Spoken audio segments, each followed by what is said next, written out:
இது தமிழக சட்டசபை தேர்தல் குறித்தான கட்டணம் செலுத்தப்பட்ட விளம்பரம். தலைவன் என்றால் ஐயா ஸ்டாலின் மீது 1000 விமர்சனம் எனக்கு உண்டு. அரசியல் இல்லையோ, ஆனாலும் இரவோடு இரவாக தூக்கத்தை குறைத்து வந்து நின்னார்ல. தலைவன் அப்படிங்கறதுல உங்களுக்கு இந்த பேரை கேட்டோன்னே என்ன மனசுல தோணுது? ஸ்டாலின். எஸ்.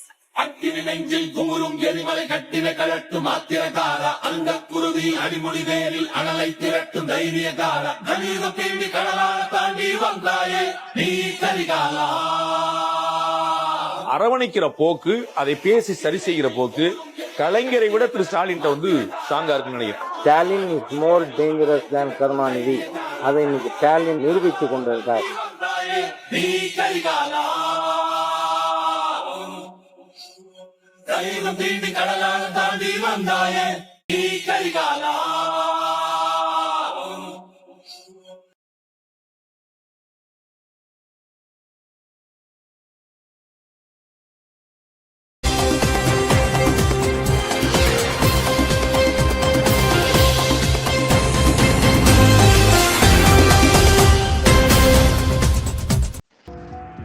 அன்பினர்களே, கடந்த வாரம் நாம் ஒரு செய்தி கொடுத்திருந்தோம். அமெரிக்காவுக்கு சொந்தமான MQ மை குயின் போசிய ரைட்டன் விமானம் ஒன்று ஜலசந்திக்கு மேலே 50,000 அடிக்கு மேலே பறந்து கொண்டிருந்த போது அது சுட்டு வீழ்த்தப்பட்டது சொல்லியிருந்தோம் இல்லையா? அந்த விமானம் ஈரானின் இராணுவ உயர்மட்டம் மற்றும் உயர் தலைவர்களை கண்காணிப்பிற்காக அமெரிக்க நேவி படையால் அனுப்பப்பட்ட கிளாஸ் ஏ அந்த விமானம் மிகவும் பெருமதியான 5th ஜெனரேஷன் 5ஆம் தலைமுறைக்கான நவீன ஒரு உளவு விமானத்தை தான் ஈரான் சுட்டு வீழ்த்தியது. இப்பொழுது அந்த விமானம் சுட்டு வீழ்த்தப்பட்டதில்லை, காணாமல் ஆளில்லா விமானம் காணாமல் போயிருக்கு என்பதை அமெரிக்க கடற்படை உறுதி செய்திருக்கிறாங்க. எப்படி காணாம போற? அதிநவீன விமானம் ஒன்று காணாம போயிடுச்சுல, அதை உறுதிப்படுத்திக்கிறாங்க. நாம் அந்த செய்தி நாம் உங்களுக்கு தந்திருக்கின்றோம், ஏற்கனவே தந்த செய்தி தான்.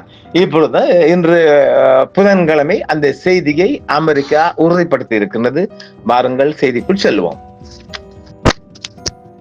ஹார்முஸ் ஜலசந்திக்கு அருகே 240 மில்லியன் அமெரிக்க டாலர் பெறுமதியான MQ போசிய ரைட்டன் ஆளில்லா விமானம் காணாமல் போனதை அமெரிக்க கடற்படை இன்று உறுதி செய்துள்ளது.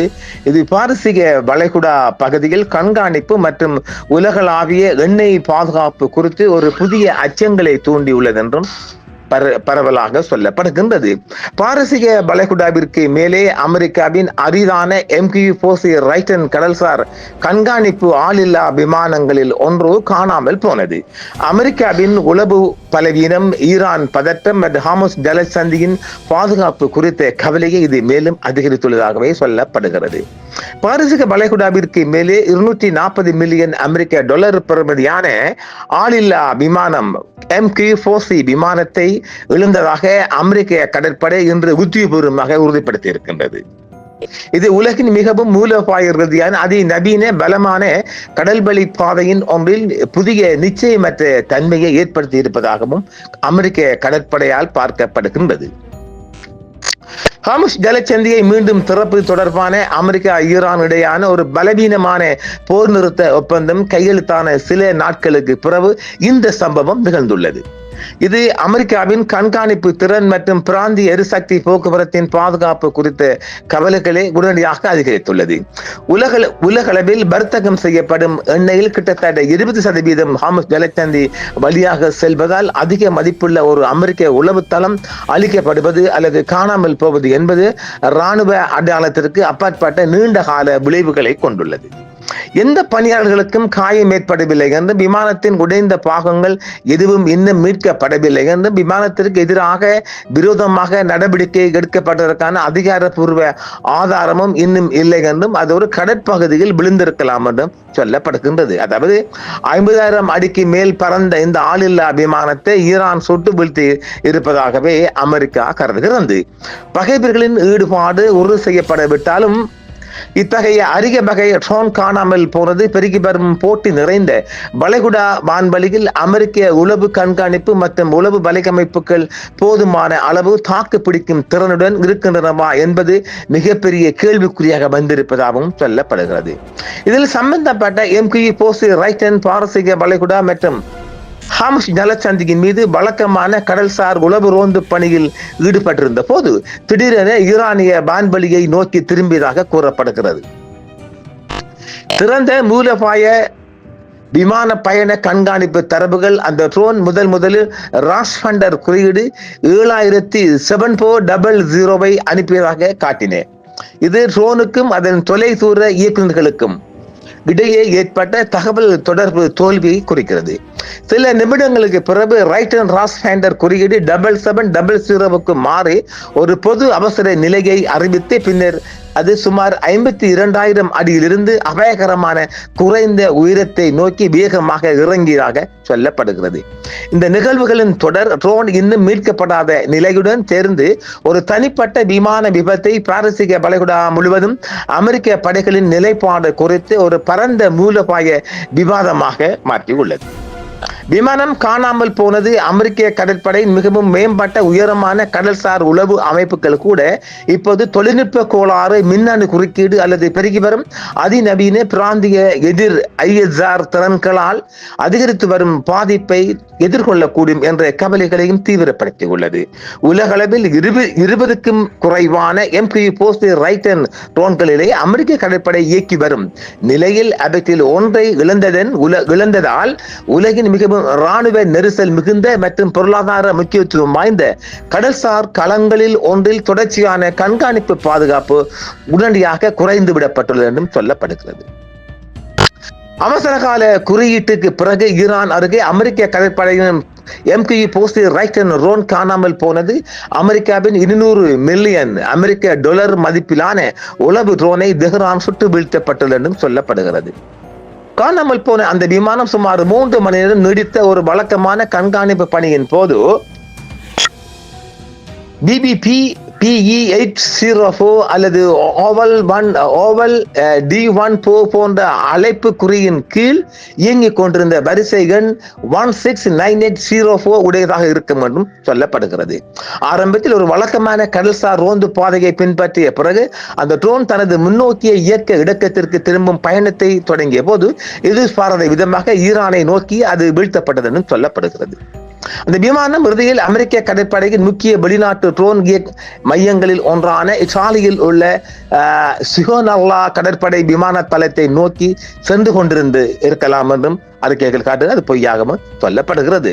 பொதுவில் கிடைக்கக்கூடிய விமான பயண கண்காணிப்பு தரவுகளின் அந்த விமானம் சுமார் 15 நிமிடங்களுக்குள் 50,000 அடியிலிருந்து மேலிருந்து கீழாக 10,000 அடிக்கும் கீழே வேகமாக உயரத்தை எழுந்ததாகவும் அது கீழ் நோக்கி தரையை நோக்கி சென்றதாகவும் சொல்லப்படுகிறது.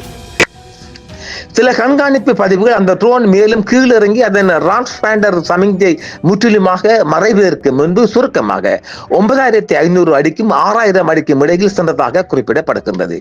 பாரசீக வளைகுடாவிற்கு மேலே இருந்த போதே அந்த விமானம் பொது விமான பயண கண்காணிப்பு தளங்களிலிருந்து மறைந்து போனதால் அது தண்ணீரில் மோதியதா அல்லது நீண்ட நேரம் காற்றில் இருந்ததா என்பதை ஆய்வாளர்கள் தீர்மானிக்க முடியவில்லை. ஆனால் ஈரானிய தரவுகளின்படி அது கடலில் விழுந்ததாகவே சொல்லப்படுகிறது.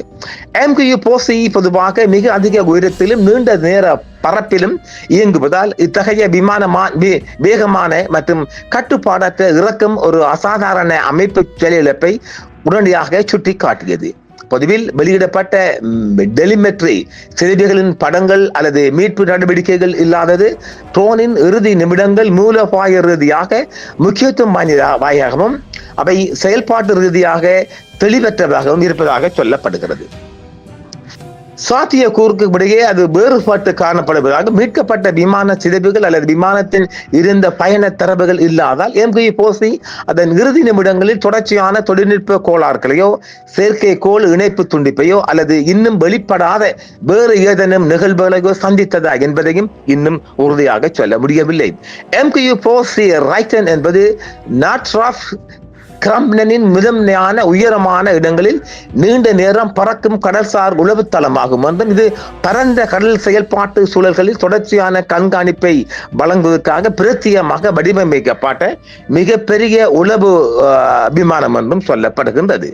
விமானப்படையின் RQ-4 குளோபல் ஹேக்கிலிருந்து பெறப்பட்ட ரைட்டன் கப்பல்கள் நீர்மூழ்கி கப்பல்கள் மற்றும் கடலோர இராணுவ நகர்வுகளை கண்காணிப்பதற்காக மேம்படுத்தப்பட்ட சிறப்பு கடல்சார் உணரிகளை கொண்டுள்ளது என்றும் சுமார் 130 அடி இறக்க அகலத்துடன் விமானி இல்லாமல் இயங்கினாலும் இந்த வானூர்தி ஒரு வணிக பயணிகள் விமானத்திற்கு ஒப்பான அளவில் உள்ளது.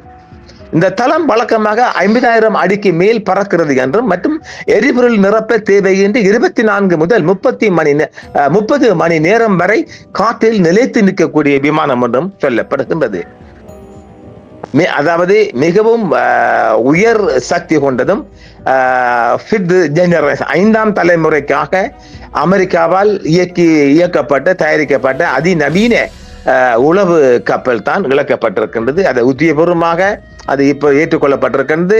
மேலே பகுதி முழுவதும் அமெரிக்க ஆளில்லா விமானங்களின் இழப்புகள் குறித்த பரந்த அறிக்கைகளை தொடர்ந்தும் இந்த நிகழ்வு நடந்துள்ளது. குறிப்பாக பெருகி வரும் சவாலான சூழ்நிலைகளில் MQ-4 ரைப்பர் விமானங்களின் செயல்பாடுகளும் இதில் அடங்கும் என்றும் MQ-4C விமானம் MQ-49 விமானத்தை விட கணிசமாக பெரியதாகவும் தொழில்நுட்ப ரீதியாகவும் அதிநவீனமானதாகவும் இருந்தாலும் 2 விமானங்களும் எளிதில் பாதிக்கக்கூடிய தொலைத்தொடர்பு கட்டமைப்பை பெரிதும் சார்ந்துள்ளது என்றும் சொல்லப்படுகின்றது. இது அமெரிக்காவுக்கு மிகப்பெரிய இழப்பாகவே பார்க்கப்படுகின்றது. உத்தியோகபூர்வமாக அமெரிக்கா முதலாக இந்த விடயத்தை ஏற்றுக்கொண்டிருக்கிறது என்பதும் மேலதிக தகவல். பார்ப்போம். இன்றும் வருகின்ற செய்திகளை தொடர்ந்து அடுத்த காணொளியில் சந்திப்போம் நேர்களே. என்றும் உங்களுடன் சன்ரைஸ் இந்தியா டிவி சப்ஸ்கிரைப் பண்ணுங்கள், பெல் பட்டனையும் கிளிக் செய்யுங்கள். உங்கள் ஆதரவே எங்கள் சேவை. ஆதரவு தாருங்கள், அரவணைப்போம். மறக்காம சர்ப்ரைஸ் பண்ணுங்க. தேங்க்யூ.